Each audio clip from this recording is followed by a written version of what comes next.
में रुई होती है भाई, वो तो गंवारों का काम है ना। ये तो अलग पढ़े लिखे लोग हैं। तो ये क्या करते हैं, अपने बच्चे के लिए यही पॉलिस्टर के बने हुए कंबल ला रहे हैं रंग बिरंगे। छोटे छोटे बच्चों को उसमें लपेट रखा है पॉलिस्टर के।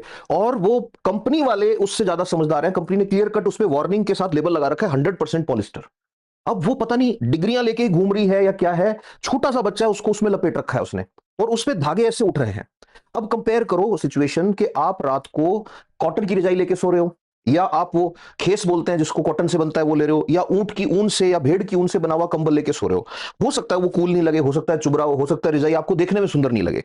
अब आप ले आए खरीद के रंग बिरंगे के चक्कर में पॉलिस्टर वाला, और वो गर्म बड़ा रहता है। गर्म क्यों नहीं रहेगा, मैंने बताया एयर प्रूफ कर देते हैं। एयर प्रूफिंग के लिए क्या डाला उन्होंने, उन्होंने डाले इसमें परफ्लोरो एल्काइल सल्फोनेट, अभी बताया मैंने। और इससे क्या होता है, कैंसर। अभी सुनते जाना।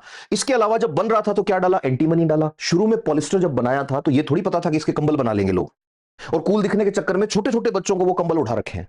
बाद में 10 साल बाद घूमते फिर रहे हैं कि हमारी बेटी के पीसीओडी हो गया, हमारे तो बच्चे के छोटे से कई एलर्जी हो गई, इसके अस्थमा हो गया। अरे उस मम्मी ने किया है जो सिर्फ डिग्रियां लेके घूम रही है, और अपने आप को सुपीरियर दिखाने के चक्कर में हर वो चीज खरीद के ला रही है जिसका टीवी पे ऐड देख लिया या जो फिल्मों में देख ली। एक बार एजुकेशन, उनकी क्वालिफिकेशन तो देखो जिनसे इंस्पायर हो रहे हो। अब हो क्या रहा है, वो जब बच्चा ओढ़ रहा है उसको, तो पॉलिस्टर के माइक्रोफाइबर्स उसके नाक से और उसके मुंह से अंदर जा रहे हैं। छोटा बच्चा है तो वो पक्का कपड़े को चबाएगा भी। अब दोनों कंडीशन को कंपेयर करो, कॉटन वाली रजाई के फाइबर अंदर गए, कॉटन गया अंदर। कॉटन डाइजेस्ट नहीं होगा बट वो सेलुलोज में ब्रेक डाउन होगा, और सेलुलोज को पचाने के लिए हमारे पास डाइजेस्टिव सिस्टम में पावर नहीं है, बट उसको डिग्रेड कर देते हैं हमारा मैक्रोफाज सिस्टम, हमारे एंजाइम्स उसको डिग्रेड कर देते हैं, म्यूकस के साथ बाहर आ जाता है। आपको पता है एंटीमनी कैंसर कॉज करता है। अब मैं ये नहीं कह रहा एंटीमनी होगा, छोड़ो, आपके वाला कंबल तो दुनिया का बेस्ट कंबल है। आपका पॉलिस्टर धरती का नंबर 1 पॉलिस्टर है, उसमें एंटीमनी भी नहीं है, उसमें पीएफएस भी नहीं है। बट वो बॉडी में जब जाएगा, सांस के साथ जब उसके फाइबर जाएंगे, मुंह के साथ उसके फाइबर जाएंगे, these chemicals are known as forever chemicals. इनका ना डाइजेशन होगा, ना इनको डिग्रेड करेगा, ना मैक्रोफाज जो है वो इनको कुछ कर सकता है। अब इन्फ्लामेशन हो सकता है, सेल डैमेज हो सकता है, इम्यून सिस्टम जो है उसको ट्रिगर कर सकती है ये चीज।